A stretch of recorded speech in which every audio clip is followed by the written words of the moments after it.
Hi,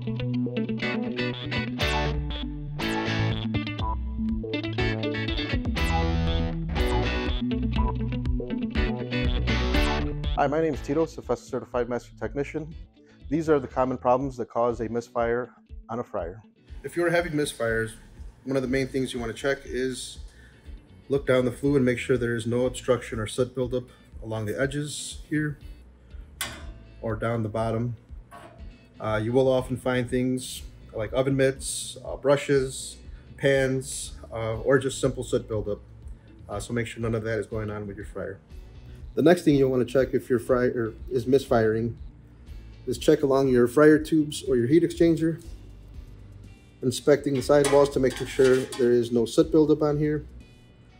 Also your flame diverter, make sure it's in place and intact, and there's also no clogging along the flame diverter.